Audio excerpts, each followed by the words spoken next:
Estamos na unidade 1 aí, que começa na página 11 do livro aí de História da Educação. Para o que é educação? Para entender os objetivos descritos, o que é educação, além de todo o desenvolvimento de um conteúdo programático, cuidadosamente elaborado, precisamos entender não apenas o que é história, mas também o que é educação. Por educação entendemos a influência intencional e sistemática sobre o ser juvenil, com o propósito de formar o ser juvenil e desenvolver este ser juvenil. Mas significa também a ação genérica e ampla de uma sociedade sobre as gerações jovens, com o objetivo de conservar e transmitir a existência coletiva. Obviamente, a educação constitui o ser humano, ou seja, a educação está presente na sua vida desde o nascimento até a nossa morte. Não nascemos seres humanos prontos e acabados, ao contrário, precisamos construir nossa natureza. E o fazermos isso sempre e o fazemos sempre e necessariamente por meio da aprendizagem, em contato com o sentido da educação presente em determinada ordem cultural e social. Portanto, não podemos deixar de perceber que o significado de educação está intimamente ligado à visão de mundo, à visão de sociedade, à visão de homem que são adotados e que permeiam determinada sociedade em determinado tempo. Portanto, a prática educativa não é uma prática neutra, ou seja, a prática educativa possui inegável natureza política, não é uma prática desinteressada à prática da educação. Também não é a prática desligada das relações de poder e de dominação. Uma educação comprometida com as relações de poder pode colaborar para a preservação de uma sociedade injusta, que promove a profundas desigualdades sociais. Durkheim, por exemplo, afirma que para cada sociedade existe um tipo de educação. A educação, portanto, teria suas diferenças nascidas das necessidades próprias de determinado sistema social, ou seja, dependeria da organização social, da organização política e da organização econômica estabelecida por uma sociedade ao longo do tempo. Cada tipo de povo tem um tipo de educação que lhe é próprio e que pode servir para definir este povo tanto quanto a sua organização moral, sua organização política e sua organização religiosa. Mas, se a educação pode servir para a manutenção do status quo, para a conservação da ordem econômica, da ordem social, da ordem política, pode também ser um instrumento de transformação. A educação, portanto, pode concorrer para conservar e reproduzir a sociedade, para reformar a sociedade ou para transformar a sociedade. Status quo. O que é status quo? Status quo, bonita essa palavra status quo, é uma expressão latina que designa o status atual das coisas em qualquer momento. Na maioria das vezes em que status quo é utilizada, essa expressão status quo mantém o status quo, defender o status quo, ou ao contrário, mudar o status quo. Então, o que significa o status quo? É uma expressão latina, status quo, que designa o estado atual das coisas. Vamos manter o estado atual das coisas? Vamos manter o estado atual das coisas? Vamos defender o estado atual das coisas? Vamos mudar o estado atual das coisas? Em vez de falar estado atual, você fala status quo. No entanto, não devemos pensar a educação como sendo a solução mágica para todos os problemas sociais, mas devemos estar alertas para a relação de reciprocidade existente entre a educação e os problemas sociais. Ou seja, para o fato de que os problemas sociais e educação pode influenciar a outra, né? Esta reciprocidade nos aponta para o fato de que a educação pode colaborar com a construção de uma sociedade mais justa e democrática, É evidente que uma sociedade mais justa, uma sociedade mais democrática, contribui com o estabelecimento de uma educação de qualidade mais sólida e eficiente. O tema da educação ganhou visibilidade por motivações diversas, por ser um direito humano, a educação é um direito humano, por educação ser base para o crescimento econômico, para a educação auxiliar na conquista de outros direitos, que a educação também melhora a distribuição de renda. A educação também permite alcançar melhores empregos. Todas são motivações reais, mas apenas em parte, pois a educação por si só tem suas limitações. Por exemplo, não há na história da humanidade um país cuja população tenha conquistado escolaridade básica de qualidade sem intensa melhoria nas suas condições de vida. A educação é algo prioritário em uma sociedade, tanto que a educação compõe o rol dos direitos humanos e é a educação reconhecida e assegurada tanto em âmbito nacional como em âmbito internacional. Em 2000, na Conferência Mundial de Educação, no Senegal, esta reciprocidade nos aponta para o fato de que a educação pode colaborar com a construção de uma sociedade mais justa e uma sociedade mais democrática. E é evidente que uma sociedade mais justa, uma sociedade mais democrática, contribui com o estabelecimento de uma educação de qualidade, mais sólida, mais eficiente. O tema da educação ganhou visibilidade por motivos diversos. A educação, por ser um direito humano, a educação por ser base para o crescimento econômico, a educação pode auxiliar na conquista de outros direitos, a educação pode melhorar a distribuição de renda, a educação pode alcançar melhores empregos. Todas são motivações reais, mas apenas em parte, pois a educação por si só, sozinha, tem suas limitações. Por exemplo, não há na história da humanidade um país cuja população tenha conquistado escolaridade básica de qualidade sem intensa melhoria nas suas condições de vida. A educação é algo primordial em uma sociedade, tanto que compõe o rol de direitos humanos à educação, e a educação é reconhecida e assegurada tanto no âmbito nacional como internacional. Na Conferência Mundial de Educação, no Senegal, estabeleceu-se um novo acordo, aceito por grande parte dos países presentes, inclusive pelo Brasil, tá? Esse acordo determinou que em 2015 todas as crianças deverão ter acesso à escola primária de qualidade e deverá existir a cobertura das necessidades de aprendizagem para jovens e adultos, o EJA, a melhoria dos níveis de alfabetização de adultos em 50% e a conquista da equidade de gênero. Conforme o que foi, nós falamos aí agora, podemos entender que a educação pode ser pensada a partir dos seguintes aspectos. O significado de educação está intimamente ligado às visões de mundo, umas visões de sociedade e a visão de homem, que são adotadas e que permeiam determinada sociedade em determinado tempo. A prática educativa não é uma prática neutra, não é uma prática desinteressada, nem uma prática desligada das relações de poder e de dominação. Não. Uma educação comprometida com as relações de poder pode colaborar para a preservação de uma sociedade injusta, que promove e aprofunda as desigualdades.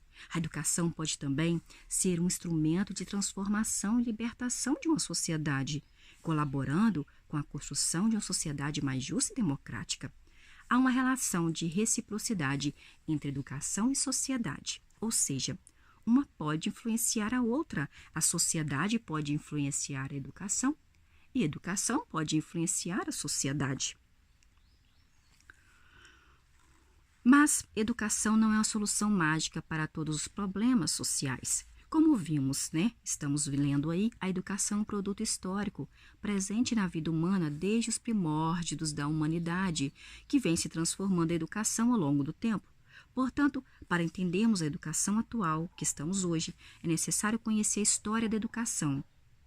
De fato, esse conhecimento nos torna mais capazes de compreender os rumos da educação na atualidade.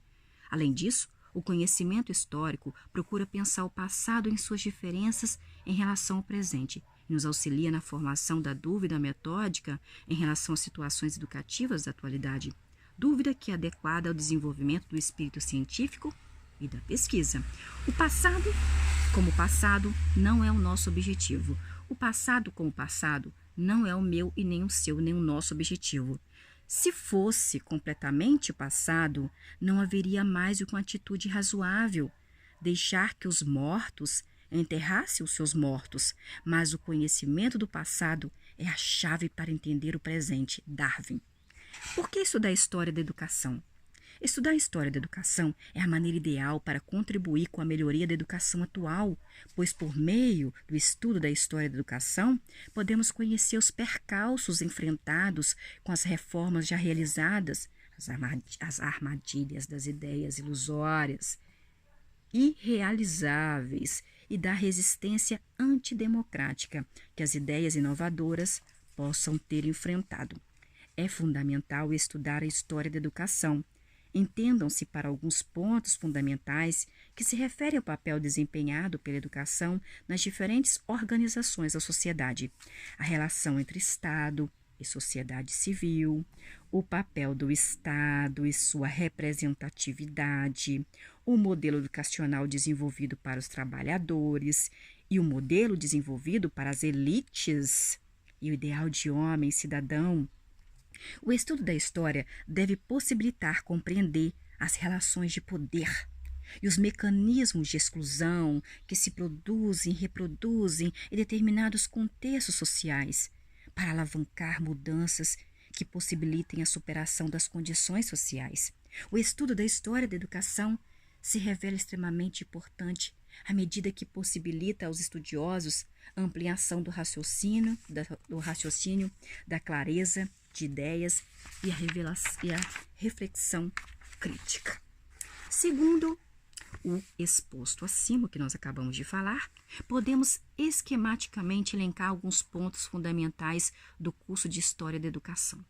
Sem os estudos de História da Educação, não conseguimos entender os processos educacionais que estamos hoje, os atuais.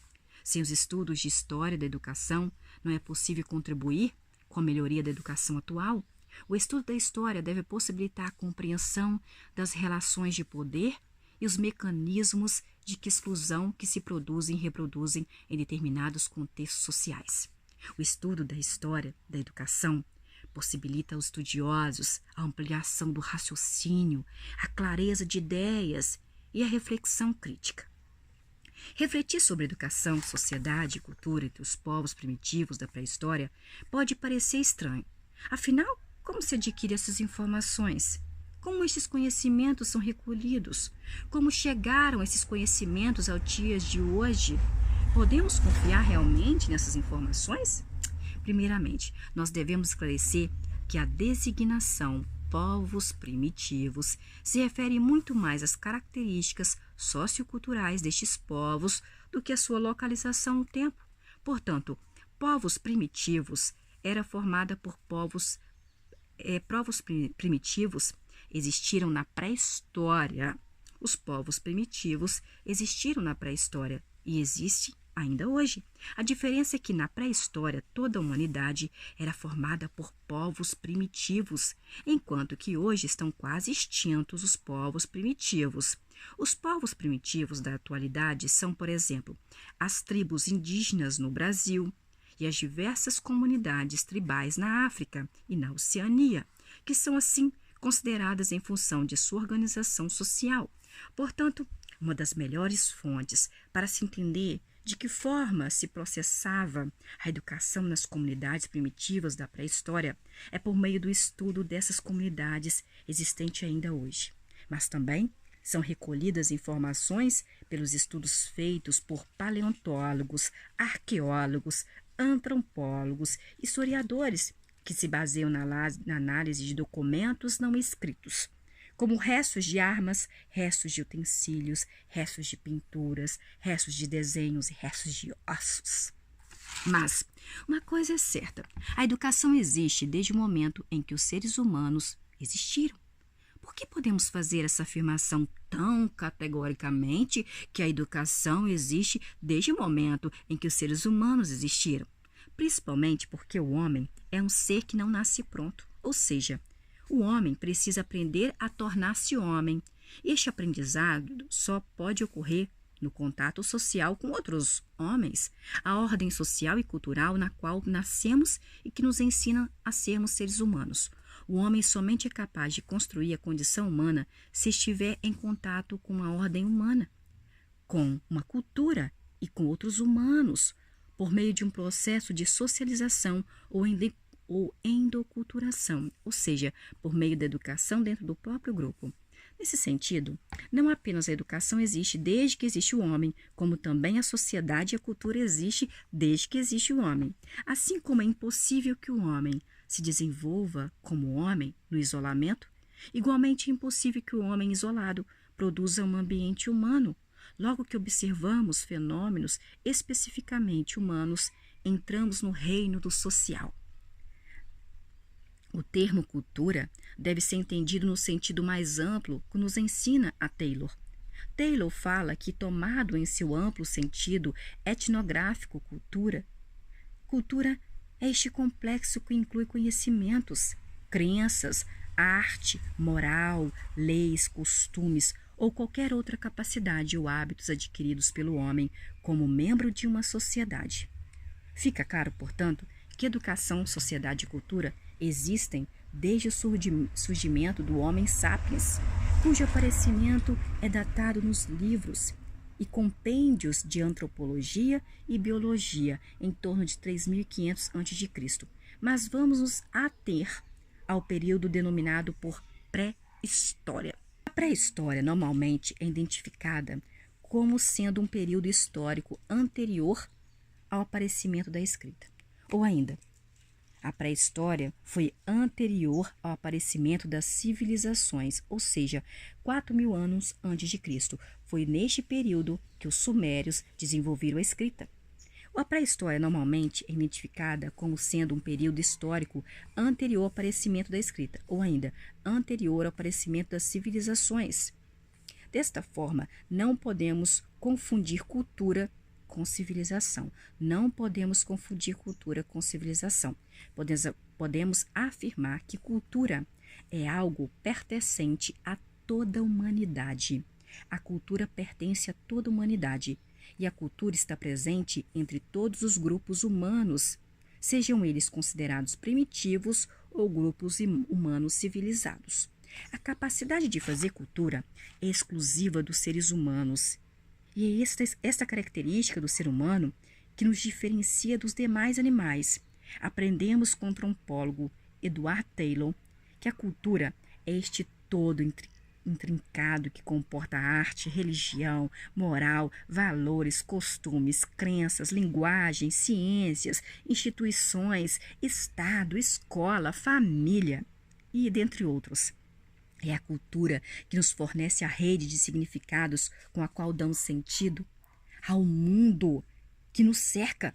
Nesse sentido, percebemos que todo grupo humano, por ser humano, obrigatoriamente tem cultura. Mas o que podemos entender por civilização? De uma maneira geral, devemos entender civilização como sendo um determinado estágio de desenvolvimento cultural em que se encontra determinado povo ou sociedade.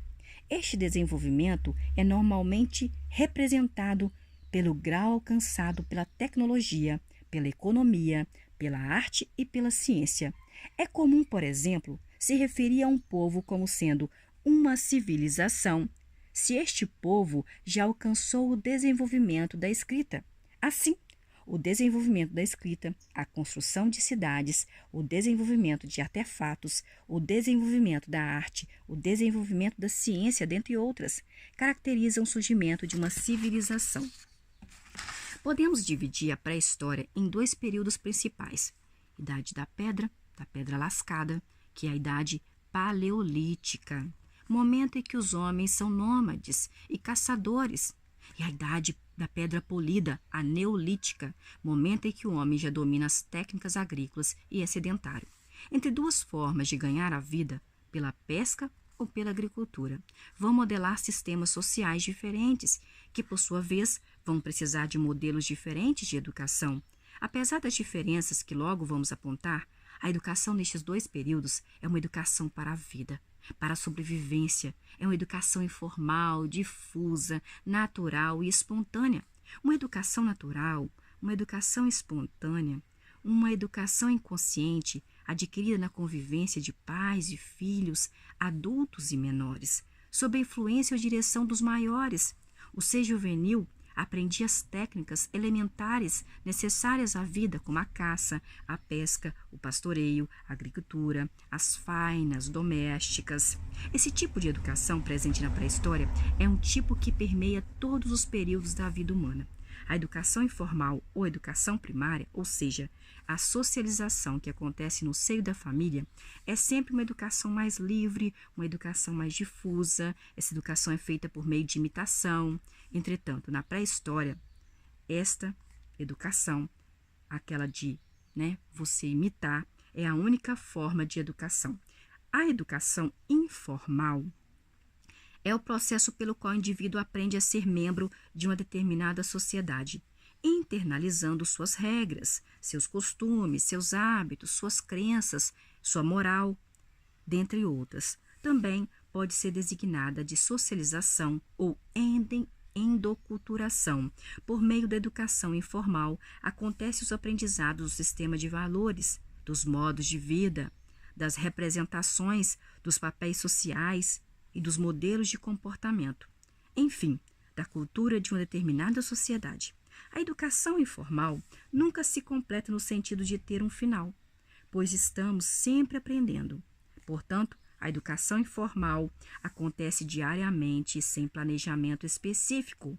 Não é um processo direcionado e nem conduzido à educação informal, de tal forma que a educação informal, de todos os momentos da vida, podem apresentar situações de aprendizagem.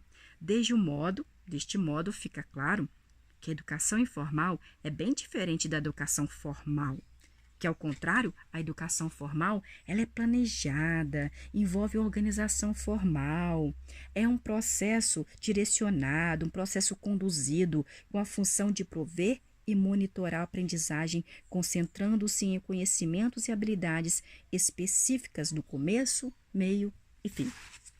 A educação informal existe em todos os tempos e em todos os lugares e é extremamente importante não apenas para a integração dos indivíduos em suas sociedades, mas também importante para a manutenção e preservação das mesmas educações, e acontece preferencialmente no âmbito do lar, na família, que é considerada a família a instituição mais importante nesse tipo de aprendizagem e educação. No entretanto, este tipo de educação prossegue com os vizinhos, com os amigos ou em grupos de trabalho. A transformação social, que vem aos poucos, pede uma nova forma de educação. E esta nova forma de educação também se transforma. Como já afirmamos anteriormente, existe uma reciprocidade entre sociedade e educação. A educação de uma sociedade, em uma determinada época, busca suprir as necessidades e exigências vividas. Durante o período paleolítico, o homem era um caçador nômade que não conhecia a guerra e vivia livremente, colhendo frutos, colhendo folhas, colhendo raízes que a natureza lhe oferecia. Não havia necessidade de disciplina rígida para esse tipo de aprendizado. Portanto, a educação acontecia basicamente em nível de socialização, ou socialização primária, que é essencialmente uma educação informal, espontânea, sem contornos rígidos, cuja finalidade é preparar o indivíduo para a sobrevivência básica. Entre os nômades, povo caçador, povo coletor por excelência, era muito provável que a educação dos filhos tivesse sido bem livre, sem rigidez e praticamente sem disciplina. Estes povos nômades viviam em comunidades tribais de forma coletiva, ou seja, não conheciam a propriedade privada nem as riquezas particulares. Portanto, não conheciam a arte da guerra. Não conhecendo a guerra, também não conheciam a necessidade da disciplina imposta pela guerra. Talvez por isso faltava a este povo nômade disciplina em outros aspectos da vida, tal como na educação. O próprio gênero de vida, nômade, caçador, coletor, é por si só um gênero instável, que não requer muita ordem, que não requer muita disciplina, sugerindo que a formação e o estabelecimento de hábitos morais, de hábitos intelectuais mais rígidos, não tenham sido muito cultivados. No entanto, neste período pré-histórico, no Paleolítico, as pinturas rupestres são consideradas mais notáveis, principalmente as pinturas rupestres da caverna de Altamira, na Espanha. O dicionário Aurélio e Royce nos informam que o termo rupestre refere-se a inscrições gravadas em rochas. Logo, arte ou pintura rupestre significa arte gravada em rocha. É um tipo de pintura feita pelos homens da época pré-histórica. Os homens usavam as paredes das cavernas como telas e ali esses homens imprimiam sentimentos variados. Os desenhos podiam ser utilizados como forma de comunicação, já que eles não dominavam a escrita naquela época. Para colorir, eles usavam aquilo que a natureza podia oferecer, tais como extrato de folhas, extrato de frutos, terra, sangue e carvão. Retratavam cenas da vida diária, tais como as caçadas, os rituais, os animais, dentre outros. Esse tipo de arte podia ainda representar sonhos, representar ideias sobre a vida, ideias sobre a morte, o céu e a terra. A arte rupestre parece ter sido a primeira forma encontrada pelo ser humano de deixar gravada sua presença na Terra. Existem vários tipos arqueológicos contendo arte rupestre pelo mundo, na Europa, na África, na Ásia, na América, na Oceania, no Brasil. No Brasil, o Parque Nacional da Serra da Capivara, no município de São Raimundo Nonato, no Piauí, possui um dos maiores exemplos desse tipo de arte rupestre na rocha. Locais com pinturas rupestres no Brasil, você pode ir, pode visitar. Parque Nacional da Serra da Capivara, em São Raimundo Nonato, no Piauí. Parque Nacional Sete Cidades, no Piauí. Caribis Velhos, na Paraíba, Lagoa Santa, em Minas Gerais, Rondonópolis, em Mato Grosso, Peruaçu, em Minas Gerais. No período neolítico, o homem já dominava as técnicas de agricultura e domesticação de animais. Este domínio permitiu organizar a vida de forma fundamentalmente diferente da organizada até então. Isso nos sugere que a educação passou por profundas mudanças. Deixar de ser nômade, fixação à residência, bem como dominar as técnicas agrícolas e do manejo dos animais, imprimiram outro ritmo e outras necessidades à vida social.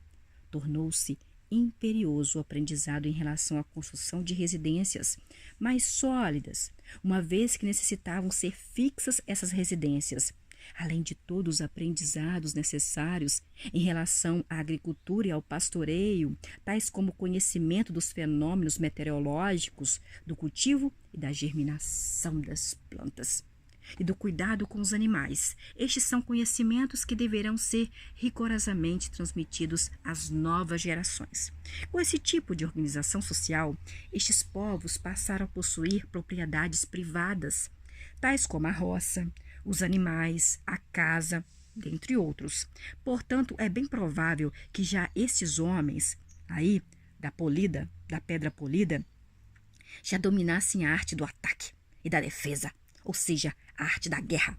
Para tanto, tiveram que desenvolver um aprendizado baseado em um tipo de disciplina mais rígida que os preparasse para o uso de armas como o arco e como a flecha e a lança. Prevaleceu ainda a socialização primária, ou seja, a educação espontânea, informal, centrada no seio da família, mas direcionada para o manejo das práticas agrícolas, para o cuidado com os animais e para o uso de armas. Portanto, esta é uma educação mais rígida e disciplinadora. É possível que neste período neolítico, que a pedra está mais polida, tem ocorrido a iniciação dos efebos, educação de jovens para a guerra longe das suas famílias. Temos a seguinte descrição dessa prática aí, de educação dos jovens para a guerra longe das suas famílias.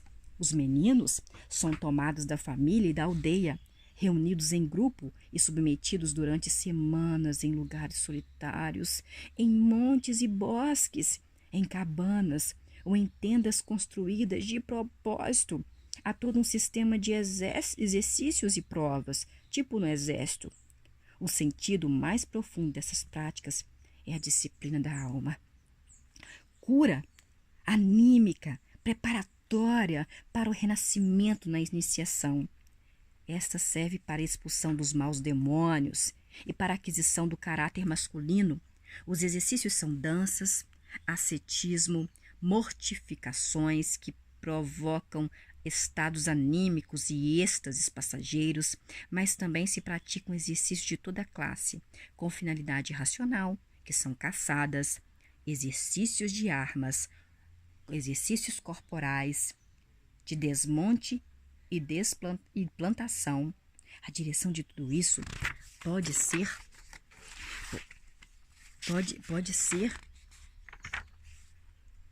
confiada ao chefe, a um mago sacerdote ou também a um ancião experimentado e distinto. Frederic. Podemos perceber, portanto, que cada época possui um tipo de educação, cujo objetivo é a educação é atender às necessidades de cada período da história. A educação foi se modificando de acordo com a organização social, com as novas exigências da vida em sociedade e com as novas conjunturas históricas. Enquanto a natureza provia ao homem o seu próprio sustento, ou enquanto não há distinção de classes, nem comércio nem escrita, a educação permanece no nível da socialização primária, que é uma educação universal, integração. Adultos e crianças aprendem com a vida e para a vida. Este aprendizado é transmitido para as futuras gerações de forma difusa e informal, por meio da coparticipação e da imitação. De forma geral, podemos afirmar que durante a longa pré-história, todo o processo educacional foi calcado na educação informal e na socialização primária. Mesmo com as diferenças surgidas no período neolítico, a educação informal é fundamental, pois as diferenças só vão ser acentuadas no final deste período, provocando novas mudanças. O certo é que ainda não havia a figura do professor ou de alguém que pudesse exercer função parecida do professor. A educação era exercida por todos os componentes do clã, seja este clã nômade ou um clã agricultor. Oi, amor! Bom dia! Normalmente, a responsabilidade maior recaía sobre os anciãos, que eram os mais experientes e sábios. No entanto, todos eram participantes. A educação era feita por meio da transmissão oral de tudo, que era considerado importante para a preservação do grupo. Podemos perceber de que, certa forma, já começa a ser delineada a forma como a educação vai se estabelecer entre os chamados povos civilizados, ou seja, de um lado a educação básica, a socialização primária no seio da família, e de outro a educação profissional, técnica e militar. Essa foi a primeira unidade aí da história da educação. Depois vamos para a segunda, tá?